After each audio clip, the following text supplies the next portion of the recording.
শেখ হাসিনা সরকার পতনের পরই হাতকড়া পড়ছে বড় বড় নেতাদের হাতে।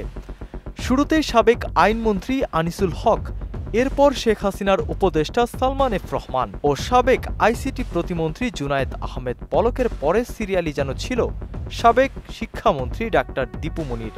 রাজধানীর বারিধারার ডিওএইচএস এলাকায় এক আত্মীয়র বাসা থেকে সোমবার সন্ধ্যায় তাকে গ্রেফতার করা হয়। তবে এবার জানতে হবে কি ধরনের অভিযোগ রয়েছে সদ্য গদি হারানো দীপু মনির বিরুদ্ধে।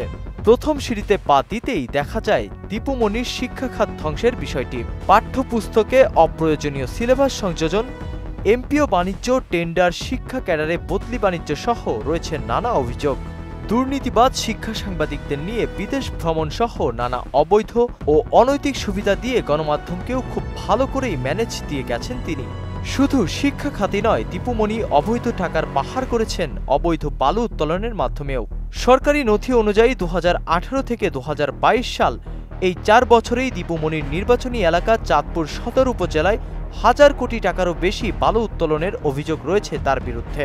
চাঁদপুর বিশ্ববিদ্যালয়ে ভূমি অধিগ্রহণে দুর্নীতির কথা না বললেই নয়। সুদবিহীন ব্যাংকিংয়ে আত্মশুদ্ধির পথ এনআরবিসি ব্যাংকের ইসলামিক ব্যাংকিং আল আমিন, যেখানে উঠে আসে 2021-22 সালে চাঁদপুরের সরকারি বিজ্ঞান ও প্রযুক্তি বিশ্ববিদ্যালয় স্থাপনের জন্য ভূমি অধিগ্রহণের বিষয়টি।